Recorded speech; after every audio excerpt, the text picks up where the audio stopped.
کشادہ گھر مل گیا، بڑا گھر مل گیا وسعت والا، اور اس کے اندر بندہ پرسکون ہو کر زندگی گزارتا ہے، یہ اللہ کی بڑی نعمت ہے۔ تو میرے عزیزوں دیکھو ہماری دنیاوی ضروریات کا بھی کتنا خیال رکھا گیا ہے، یہ ہمارا دین ہے جو میں آپ کو چیزیں بتا رہا ہوں۔ ایسا گھر فرمایا تکون واسعۃ کثیرۃ المرافق، کھلا کشادہ گھر ہے اور سب کے چہرے کھلکھلاتے ہیں، سارے گھر کے افراد ہنستے مسکراتے ایک دوسرے کے ساتھ ملتے ہیں۔ یہ نہیں ہے ایک ہی کمرے میں بیٹھے ہوئے ہیں، ہر ایک کے ہاتھ میں موبائل ہے، کوئی کہیں مگن کوئی کہیں مگن، جو پاس بیٹھے ہوئے ہیں ان کے ساتھ بات چیت نہیں ہو رہی، اور جو پتہ نہیں کہاں کہاں بیٹھے ہوئے ہیں ان کے ساتھ باتیں ہو رہی ہیں۔ آج ہمارے گھروں کا یہی ماحول ہے نا، گھر میں بیٹھے ہوئے افراد جو دکھ سکھ کے ساتھی ہیں، ابھی کچھ ہو جائے یہ تیرے کام آئیں گے، وہ جو تیرے فالوورز ہیں فیس بک یوٹیوب پر، تو مر بھی جائے گا پتہ نہیں کتنوں نے تیرے لیے دعا بھی کرنی ہے کہ نہیں کرنی، کوئی جنازے میں بھی آئے کہ نہ آئے۔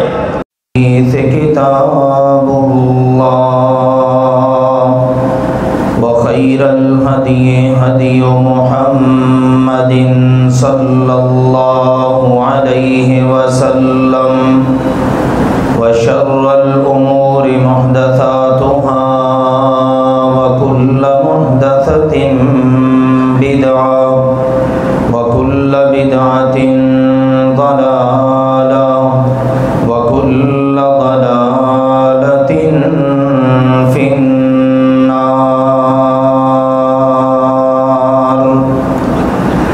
يا أيها الذين آمنوا اتقوا الله حق تقاته ولا تموتن إلا وأنتم مسلمون۔ يا أيها الناس اتقوا ربكم الذي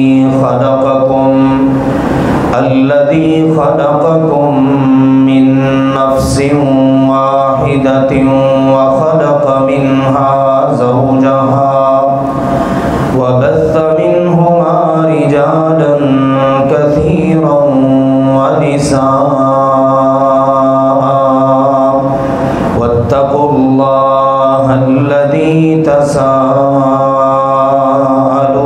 به والأرحام إن الله كان عليكم رقيبا۔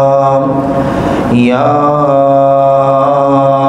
أيها الذين آمنوا اتقوا الله وقولوا قولا سديدا يصلح لكم أعمالكم ويغفر لكم ذنوبكم ومن يطع الله ورسوله فقد فاز فوزا عظيما۔ أما بعد فأعوذ بالله من الشيطان الرجيم، بسم الله الرحمن الرحيم۔ يوم نقول لجهنم هل امتلأت وتقول هل من مزيد، وأزلفت الجنة للمتقين غير بعيد، هذا ما توعدون لكل أواب حفيظ من خشي الرحمن بالغيب وجاء بقلب منيب، ادخلوها بسلام ذلك يوم الخلود، لهم ما يشاءون فيها ولدينا مزيد، وكم أهلكنا قبلهم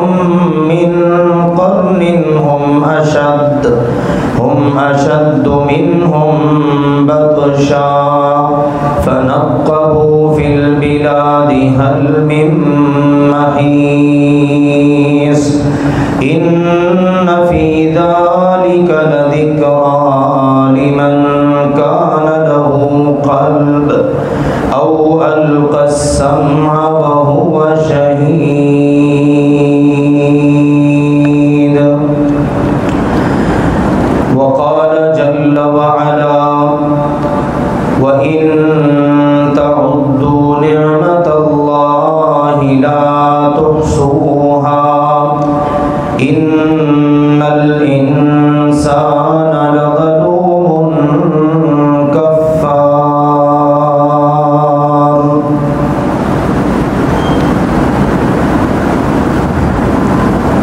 اللہ تعالی نے انسان کو بنایا اور اس کو بہت زیادہ عزت، عظمت، شان اور تکریم عطا فرمائی۔ فرشتوں سے کہا اس کو سجدہ کرو، حتیٰ کہ شیطان ابلیس سے بھی کہا کہ تو بھی اس کو سجدہ کر۔ سیدنا آدم علی نبینا وعلیہ الصلاۃ والسلام کو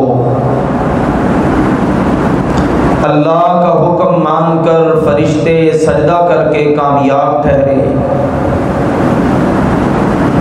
شیطان اللہ کی نافرمانی کر کے اللہ کا حکم نہ مان کر قیامت تک کے لیے ناکام اور ملعون ٹھہرا۔ پھر اللہ تعالیٰ نے انسان کو یعنی سارے انسانوں کے باپ اور ماں ان کو زمین پر آباد کیا اور ان سے نسل انسانی کا سلسلہ چلایا، اور اللہ سبحانہ و تعالی نے ان کے لیے زمین کو جائے قرار بنا دیا، سکونت اختیار کرنے کی جگہ، ٹھہرنے کی جگہ زمین ہے،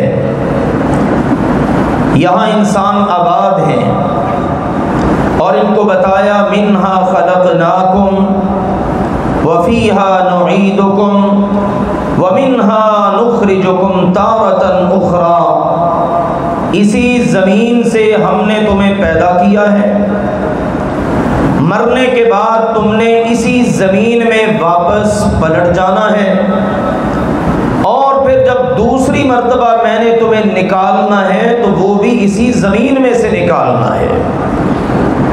تو یہ ہے انسان جس کے ساتھ یہ معاملہ ہے، اور یہ زمین اللہ تعالی نے اس کی پیدائش کے لیے، مرنے کے بعد اس کے اندر اس کا رہنا، مرنے سے پہلے جتنی یہ دنیا کی زندگی ہے اسی پر گزارنا، پھر اسی طرح جب دوسری زندگی اس کو ملے گی اس کے لیے بھی اللہ سبحانہ و تعالی اسی زمین کا استعمال فرمائے گا اور اسی میں سے انسان کو کھڑا کرے گا۔ اس زمین پر رہتے ہوئے انسان کو بہت ساری چیزوں کی ضرورت ہے۔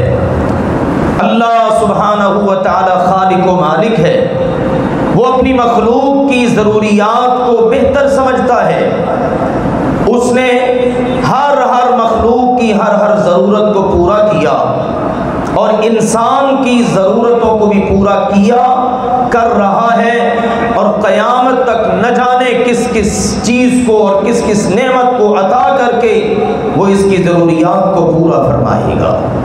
اس نے اپنے کلام پاک میں خود کہا اللہ تعالیٰ تمہارے لیے نہ جانے کیا کچھ پیدا کر رہا ہے، حتیٰ کہ اللہ تمہارے لیے وہ کچھ پیدا کرے گا جو تم جانتے بھی نہیں۔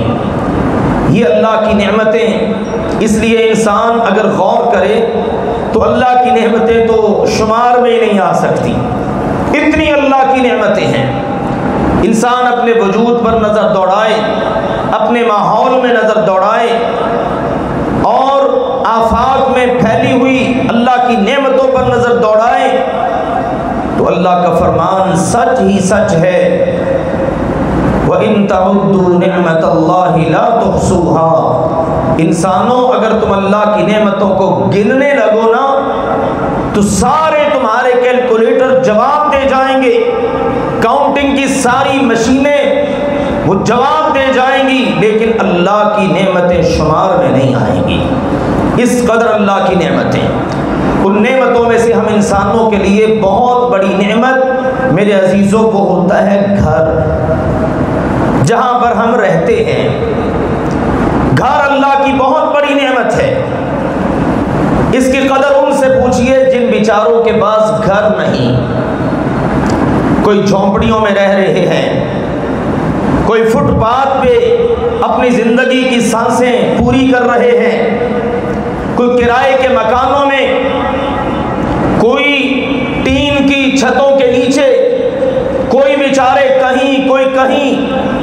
پاکستان میں دیکھ لیں، ہندوستان میں دیکھ لیں، بنگلہ دیش میں دیکھ لیں، ہزاروں نہیں لاکھوں لوگ بیچارے بے گھر۔ تو جن کے پاس یہ اللہ کی نعمت ہے، اللہ تعالیٰ نے ان کو اپنی یہ نعمت اپنے کلام پاک میں بھی یاد دلائی۔ وَاللَّهُ جَعَلَ لَكُم مِّن بُيُوتِكُمْ سَكَنًا، یہ ہر جاندار کی ضرورت ہے گھر، لیکن اے انسانوں، اللہ تعالیٰ نے تمہارے اوپر اپنا یہ فضل کیا۔ سورۃ النحل میں اللہ تعالیٰ نے اپنی بہت ساری نعمتوں کا ذکر کیا ہے، ان نعمتوں میں ایک نعمت یہ بھی شمار کروائی، وَاللَّهُ جَعَلَ لَكُم مِّن بُيُوتِكُمْ سَكَنًا، اللہ وہ ہے جس نے تمہیں گھر عطا کیے اور تمہارے گھروں میں تمہیں سکون عطا کیا۔ ضرورت تو ہر مخلوق کی ہے۔ آپ دیکھیے پرندے گھونسلے بناتے ہیں، اسی طرح سے دوسرے جانور حیوانات، ان کو بھی گھروں کی ضرورت۔ آپ شہد کی مکھی کو دیکھ لیجئے، اللہ نے اس کا بھی بالخصوص سورۃ النحل میں ذکر کیا اور بتایا کہ اس کے دل میں اللہ بات ڈالتا ہے، اللہ اس کی رہنمائی کرتا ہے۔ وَأَوْحَى رَبُّكَ إِلَى النَّحْلِ أَنِ اتَّخِذِي مِنَ الْجِبَالِ بُيُوتًا، اللہ سبحانہ و تعالی، آپ کا رب شہد کی مکھی کے دل میں بات ڈالتا ہے، اس کو اللہ سبحانہ و تعالی گائیڈ کرتا ہے۔ أَنِ اتَّخِذِي مِنَ الْجِبَالِ بُيُوتًا وَمِنَ الشَّجَرِ وَمِمَّا يَعْرِشُونَ، اللہ تعالیٰ اس کو بتاتا ہے کہ تو پہاڑوں میں، درختوں میں، اور لوگ جو مختلف قسم کی چیزوں کا استعمال کر کے چھتیں بناتے ہیں، پھلوں کی بیلیں ہوتی ہیں، وہاں پر تو اپنا گھر بنا، چھتیں بنا اور وہاں پر تو رہ۔ اس سے معلوم ہوا ہر جاندار کی ضرورت ہے، اور انسان اس کی تو بالخصوص ضرورت ہے کہ اس کے پاس اپنا گھر ہو۔ اگر اس کو یہ نعمت مل جاتی ہے تو میرے عزیزوں یہ بڑا ہی خوش بخت ہے، یہ بڑا سعادت مند ہے، اور اس کو ہمیشہ اس بات کو مد نظر رکھنا چاہیے کہ میرے پاس اللہ کی یہ بہت بڑی نعمت ہے۔ میں سوچ رہا تھا کہ اس حوالے سے گفتگو ہونی چاہیے، میں انشاءاللہ چند خطبات جمعہ میں اس موضوع کو چلاؤں گا کہ آج ہمارے پاس گھر نہیں ہے یا گھر ہیں، اگر گھر ہیں بھی تو ان میں سکون ہی میسر نہیں، سارے کا سارا نظام گھروں کا تباہ و برباد ہوا پڑا ہے، یہ سکون ہم کیسے حاصل کر سکتے ہیں؟ اور اللہ تعالیٰ اس کا ہم شکر ادا کریں، اس کے پیارے نبی پر ہمیشہ درود پڑھیں، اللہ ان پر بے شمار درود و سلام نازل فرمائے، انہوں نے اپنی امت کو قدم قدم پر رہنمائی دی ہے۔ آج یہ بتانا چاہتا ہوں کہ گھر کتنی بڑی نعمت ہے۔ پہلے میں نے ایک جملہ بولا، ایک بات کی، گھر کی قدر ان سے پوچھیں جن کے پاس گھر نہیں ہے، ان سے بھی پوچھ سکتے ہیں جو بیچارے کرایوں پر رہتے ہیں، مہینہ پورا ہوتا ہے، گھر کے کچن سے زیادہ فکر کس کی ہوتی ہے؟ کرائے کی، یار کرایہ دینا ہے۔ کتنے ایسے ہیں آپ کو قرب و جوار میں، کتنے لوگوں کو آپ فیس کرتے ہیں جو کہتے ہیں جی کرایہ نہیں تھا، مالک مکان نے نوٹس دے دیا ہے، کرایہ دو ورنہ اپنا سامان اٹھاؤ۔ تصور کیجئے پھر ہمارے پاس تو اللہ نے گھر دے رکھے ہیں نا، ہمیں قدر نہیں۔ اگر بالفرض گھر چھوٹا ہے تو ہم سمجھتے ہیں بڑا ہونا چاہیے، ہم اسی پر ناشکری، ہے ہی کچھ نہیں گھر میں، یہ چھوٹا سا گھر، اس میں تو گزر اوقات نہیں ہوتی، ایسے ایسے بعض اوقات اس سے خوفناک جملے بول جاتے ہیں۔ یاد رکھیے نبی اکرم صلی اللہ علیہ وآلہ وسلم نے عمومی طور پر ایک بڑا خوبصورت اصول دیا ہے، اگر اگر زندگی کا یہ اصول ہم بنا لیں نا، آپ یاد رکھیں ہم بڑے سکون میں آ جائیں گے۔ وہ کیا ہے؟ غور سے سنیے گا۔ فرمایا انظروا الی من هو اسفل منکم ولا تنظروا الی من هو فوقکم فهو اجدر الا تزدروا نعمت اللہ علیکم۔ آپ نے فرمایا میری امت کے لوگوں، مسلمانوں، ہمیشہ اپنے سے کم تر کو دیکھو، ہمیشہ اپنے سے کم تر کو، نیچے والے کو دیکھو، اپنے سے اوپر والے کو، اعلیٰ تر بالا تر کو نہ دیکھو۔ یہ نہ دیکھو فلاں کا گھر تو 10 مرلے میں کنال میں کوٹھی ہے، فلاں سوسائٹی فلاں ٹاؤن میں اس کا گھر ہے، اس کے پاس تو کوٹھی بنگلہ ہے۔ یہ نہ دیکھو اس کے بعد اتنی گاڑیاں، اتنے نوکر، یہ کچھ وہ کچھ نہیں۔ فرمایا اپنے سے کم تر کو دیکھو، اپنے سے اعلیٰ تر کو نہ دیکھو۔ جس کا فائدہ، سبحان اللہ، وہ پیغمبر عظیم کہ جن پر ساری فہم و فراست اللہ نے ختم فرما دی، بڑا خوبصورت اصول دیا۔ فرمایا فَهُوَ أَجْدَرُ أَلَّا تَزْدَرُوا نِعْمَةَ اللَّهِ عَلَيْكُمْ۔ اپنی زندگی کا یہ اصول بنا لو، تمہارا نبی تمہیں ضمانت دیتا ہے جو نعمتیں تمہارے پاس ہوں گی نا اللہ کی، تم ان کو کبھی معمولی سمجھ کر ناشکری نہیں کرو گے۔ جب دیکھو کہ میرے پاس یار اپنا گھر ہے، مجھے تو صرف آج کل کے دور میں چلو بجلی کا بل ہی دینا پڑتا ہے، گیس پانی کا بل دینا پڑتا ہے، گھر تو چلو اپنا ہے نا، بے شک چھوٹا سا ہی، یار وہ بھی تو ہے جس پر ہمیشہ ہر مہینے بیچارے پر کرائے کی تلوار لٹک رہی ہوتی ہے، یار وہ بھی تو ہے جو بیچارہ فٹ پاتھ پہ پڑا ہوا ہے، یار وہ بھی تو ہے جس کو اس کے گھر سے نکال دیا گیا ہے، یار وہ بھی تو ہے جس کے پاس سر چھپانے کی جگہ نہیں۔ جب یہ دیکھیں گے نا میرے عزیزو، پھر اپنے اوپر جو اللہ کی یہ نعمت ہے نا، پھر یہ بہت بڑی لگے گی اور سچ ہے۔ واللہ جعل لکم من بیوتکم سکنا، اللہ کی تمہارے اوپر بڑی نعمتیں ہیں۔ ایک بہت بڑی نعمت اللہ کی یہ ہے، اللہ تعالی نے تمہیں رہنے کے لیے گھر عطا فرما دیے جو کہ تمہاری بنیادی ضرورت ہے۔ ہاں، کشادہ گھر، بڑا گھر، فراخ گھر، افراد کے لحاظ سے، رقبے کے لحاظ سے یہ اللہ کی نعمت ضرور ہے، مل جائیں بہت اچھی بات ہے۔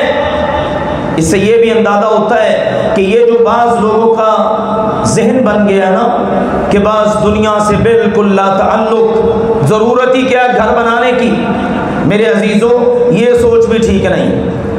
نبی اکرم صلی اللہ علیہ وسلم مکہ مکرمہ میں تھے، آپ نے ہجرت کی تو مکہ میں کس چیز کو چھوڑ کے گئے تھے؟ اپنے گھر کو۔ آپ کا اپنا گھر تھا وہاں پر۔ قرآن میں اللہ نے نعمتیں آپ کو یاد دلاتے ہوئے غزوہ بدر کے ضمن میں یہاں پر ذکر کیا، کما اخرجک ربک من بیتک بالحق۔ اہل علم کے اس حوالے سے کئی ایک اقوال ہیں، ایک قول یہ بھی ہے، یہ جو اللہ نے کہا آپ کے رب نے آپ کو آپ کے گھر سے حق کے ساتھ نکالا، یہ اس گھر سے مراد ہے آپ کا مکہ مکرمہ والا گھر۔ پھر آپ تشریف لے آئے مدینہ منورہ، رہنے کے لیے کس کی ضرورت تھی؟ گھر کی۔ تو مسجد نبوی کے ساتھ بالکل متصل آپ نے اپنی ازواج مطہرات کے باقاعدہ گھر بنائے۔ انہیں کا کیا ضرورت ہے گھر کی، رہنے دو۔ ہاں یہ ہے دنیا کو سوار نہیں کیا، یہ مقصد نہیں بنا لیا کہ اب میں نے بڑا گھر بنانا ہے۔ ہماری زندگی کا تو مقصد ہی ہوتا ہے نا، ہماری زندگی کے مقاصد کیا ہیں؟ اچھا گھر ہو جائے، اچھا کاروبار ہو جائے، شادی ہو جائے، بچے ہو جائیں، پرسکون زندگی گزاروں، بس اسی کے لیے دن رات مارا مارا پھر رہا ہے۔ ذرا سا کاروبار میں اتار چڑھاؤ آیا تب مصیبت، کوئی مقصد پورا نہ ہوا تب جان نکلتی ہے۔ ہاں میرے عزیزو، جس وقت ہم یہ مقصد رکھیں گے نا پھر حال یہی ہوگا۔ اس لیے آئیے مقصد کچھ اور ہے ہماری زندگی کا، اپنے گھر میں رہیں، جو بھی اللہ نے نعمتیں عطا کی ہیں ان پر اللہ کا شکر ادا کریں۔ ہماری زندگی کا مقصد ہے اللہ کی عبادت کرنا، اللہ کو راضی کرنا۔ اس زندگی کے بعد جو زندگی شروع ہونی ہے اس کی تیاری اسی زندگی میں کرنا۔ ہاں اللہ کی نعمتیں مل جائیں تو ان سے کنارہ کشی نہیں، آپ کوشش کرتے ہیں، آپ محنت کرتے ہیں، آپ بڑا گھر لے لیتے ہیں، کوئی بات نہیں، لیکن آپ اس کے لیے اتنے مارے نہیں پھرتے کہ آپ زندگی کے مقصد عبادت کو ہی بھول جائیں۔ ایسا نہیں ہونا چاہیے، اس پہلو کو ہمیشہ مد نظر رکھیں۔ آئیے دو احادیث آپ کے سامنے عرض کرتا ہوں جس سے آپ کو اندازہ ہو جائے گا کہ گھر کی کس قدر اہمیت ہے، اور پھر وہ گھر جو کھلا ہو، کشادہ ہو، افراد ماشاءاللہ سارے مل جل رہے ہیں، سب کے اندر پیار اور محبت ہے، جس طرح کے ابھی کچھ وقت ہی گزرا ہے ہمارے پاک و ہند کے یہی حالات ہوتے تھے، سارے گھر کے افراد اکٹھے ہی رہ رہے ہیں، آپس میں پیار محبت ہے، کھلی حویلیاں ہیں، کھلے گھر ہیں، اکٹھا ہی ایک ہی ہانڈی میں کھانا پکتا ہے، ایک ہی کچن ہے۔ لیکن اب یہ جو سیپریٹ ہونے والا سسٹم آگے ہے نا، اس نے صرف جسموں کو ہی سیپریٹ نہیں کر دیا، اس نے بہت کچھ ہم سے چھین لیا ہے۔ صرف ہم افراد ہی سیپریٹ نہیں ہوئے، ذہن بھی الگ ہو گئے، دل بھی الگ ہو گئے، ترجیحات بھی بدل گئی، بہت کچھ بدل کے رکھ دیا۔ آؤ میرے عزیزو، نبی اکرم صلی اللہ علیہ وآلہ وسلم نے اس نعمت کی قدر و قیمت سمجھاتے ہوئے فرمایا، اربع من السعادہ، اس دنیا کی زندگی میں رہتے ہوئے جس بندے کو 4 نعمتیں مل جائیں، 4 چیزیں مل جائیں، وہ بڑا ہی سعادت مند ہے، بڑا خوش نصیب آدمی ہے۔ کون کون سی ہیں وہ 4 نعمتیں؟ فرمایا المرأۃ الصالحہ، نیک بیوی جس بندے کو مل گئی، اب یہ بڑا سعادت مند ہے، گھر کے حوالے سے کوئی فکر ہی نہیں ہے، پریشانی کوئی نہیں، ٹینشن کوئی نہیں، یہ اللہ کے نبی صلی اللہ علیہ وسلم کی بتائی ہوئی بات ہے۔ نیک بیوی کون ہوتی ہے؟ نبی اکرم صلی اللہ علیہ وسلم نے دوسری حدیث میں فرمایا، الا اخبرکم بخیر ما یکنز، سب سے بہترین خزانہ، اس کے مقابلے میں سونے کی حیثیت کوئی نہیں، چاندی، ہیرے، جواہرات، دنیا کی کوئی دولت اس نعمت کا، ایک خزانے کا مقابلہ کر ہی نہیں سکتی۔ جی وہ کیا ہے بہترین خزانہ؟ فرمایا المرأۃ الصالحہ، نیک بیوی۔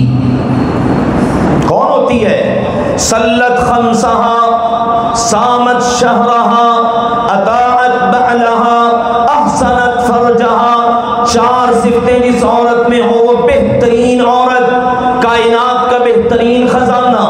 فرمایا 5 وقت کی نماز پڑھتی ہے، رمضان آتا ہے روزے رکھتی ہے، شادی ہو گئی، شوہر کی انتہا کی فرما بردار ہے، اور اپنے وجود کی حفاظت کرتی ہے، باپردہ رہتی ہے۔ آپ نے فرمایا صرف میری نگاہ میں نہیں بہترین خزانہ، قیامت کے دن اللہ بھی اس کو اتنی عزت دے گا، اللہ اس کے لیے جنت کے 8 دروازے کھلوا دے گا اور فرمائے گا دخلتی من ایہا شئتی، میری بندی جس دروازے سے دل چاہتا ہے جنت میں داخل ہو جا۔ یہ نیک عورت جس کو مل گئی وہ سعادت مند ہے۔ دوسری نعمت فرمایا والمسکن الواسع، کھلا کشادہ گھر مل گیا، بڑا گھر مل گیا، وسعت والا، اور اس کے اندر بندہ پرسکون ہو کر زندگی گزارتا ہے، یہ اللہ کی بڑی نعمت ہے۔ جس کو یہ مل گئی وہ بڑا سعادت مند ہے۔